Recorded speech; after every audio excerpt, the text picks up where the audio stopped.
Hello mga kalungер, maulan umaga po sa inyong lahat mga kalungер. So meron tayong papakita ngayon mga kalunger.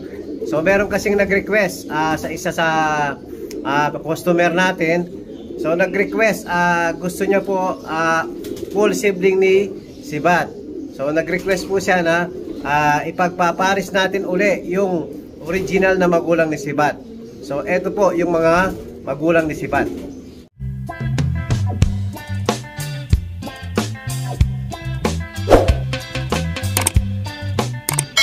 Hello mga kalungер. So eto po yung hen na nanay ni Sibat, yung Grisel po, Colson Japan po. Yun, yung sa gitna po. So eto. So ipapares natin sa dati niyang kapares. So eto po si Sibat. Eto yung naging anak nila. Eto yung tinawag kong Sibat. Dahil napakabilis po ng ibon nito, kaya tinawag ko Sibat. Yung first lap po, napakabilis. Dapat almost 1-3 ang speed. Kaya lang, biglang sumibat yung ibon. Dahil nga mailap tong ibon na to. Pagbalik niya mga kalungер, ayun, cut off na. Kaya tinawag ko na Sibat. So, eto po yung tatay niya. So, biniyak ko na sa dati niyang kapares. So, nakabreed po ito doon sa isang breederan natin. Ayan, si Japan po mga kalungер. So, itong kak natin to mga kalungер, producer na yan. So marami na pong na-produce na winner yan. So kabibiyak ko lang doon sa kapares niyang Stitch, Tacloban, Finisher. So yun nga pinost ko na checkered na hen. So anak nito mga kalunger, tsaka yung Tacloban Finisher na checkered. So kukunin natin ngayon. Yan si Grisel, ayan oh. Yan sakto po mga kalunger. 2 months na siyang naka-break dahil nga nag-molt yung ibon natin. Kaya pinatapos muna natin na mag-molt yung ibon natin bago natin ipagbalikan yung tatay ni Sibat. So kukunin ko muna mga kalungер. So eto na po si Colson Japan. Ayan, Tacloban Finisher, 2 times lap champion. Ayan, ilalagay na natin kay Japan. Mukhang magpapares yung ibon natin mga kalungер ha. Parehas sa lumalandi, ika nga. Ayan. Babain mo na. Ayan, napakaganda po ni Colson Japan. Ayan po si Japan. Yan, naka-BOTC po yung ring nito. Santa Ana Finisher po to mga kalunger. Laban natin noong 2016. Yan, bago tayo tumigil sa karera mga kalunger. Yan yung mga last na nalaban ko sa North. Bago tayo tumigil ng 2016. Babain natin. O, baba ka. O, yan, magpares na kayo. O, huwag mong awayin. Yan, nagkakarinyuhan muna mga kalunger.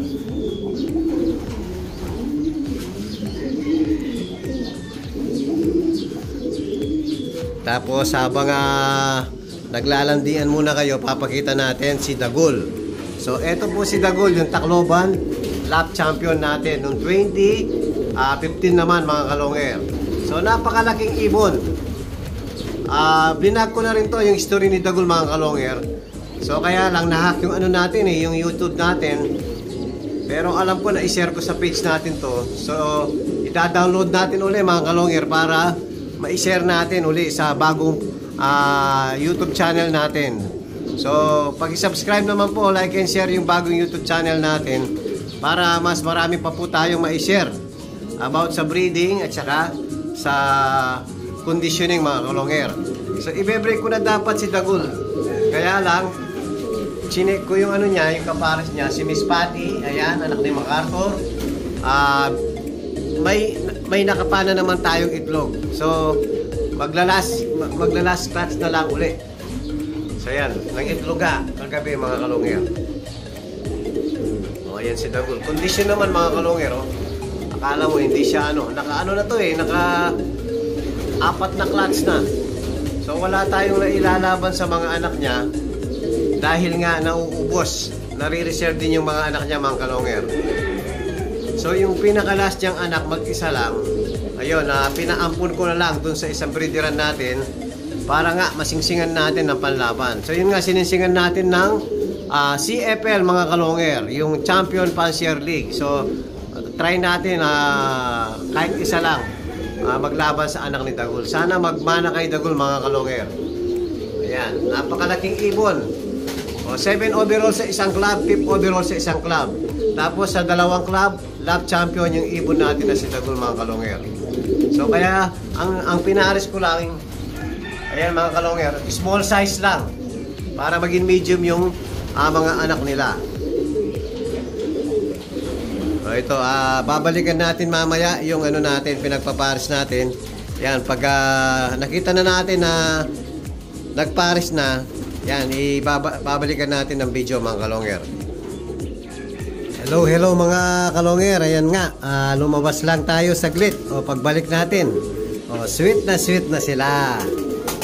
Ayan mga kalonger, paris na yung parents ni si Bat. Ayan, sweet na po sila. Kawain. Nagagalit pag ginagalaw yung asawa niya eh. Yan, salamat sa nag-request. Dahil nga gusto ko rin mag-ano rito, mga kalonger, gusto ko rin mag-stock sa mga magiging anak nila dahil wala pa tayong stock sa magkapares na to. Mag-isa lang pala, sisibat nga pala. Ito lang yung pinaka-stock natin.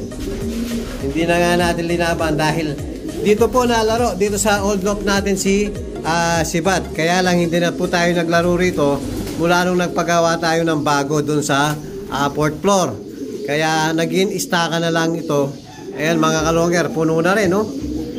So yung stock natin dito halos puno na rin. Ayan mga kalonger. So mamaya o-open natin yung mga tolda dahil pinakain lang natin yung mga ibon natin. Kaya binaba ko yung tolda, mga kalonger. Ayan po, nakasara. So mamaya o-open natin yung tolda. So sa isang breederan natin, doon po mga kalonger, doon sa bodega, binibreak ko na muna yung mga ibon. So dito na muna tayo magbe-breed dahil nga halos patapos na tayo sa pagsisingsing. So tama na muna yung i-breed natin dito na 15 pairs. So okay na po yun, mga kalonger. So magsiselect na lang muna tayo sa gusto natin na pagparisin ulit sa mga previous natin pinagpares ulit. So ayan, pagsasamahin natin ulit yung mga gusto natin. Ayan, pares na po pares na po yung ibon natin. So ito yung mga mga pwedeng ending birds at saka pang out, mga kalonger. Ayan, magaganda lahi yan.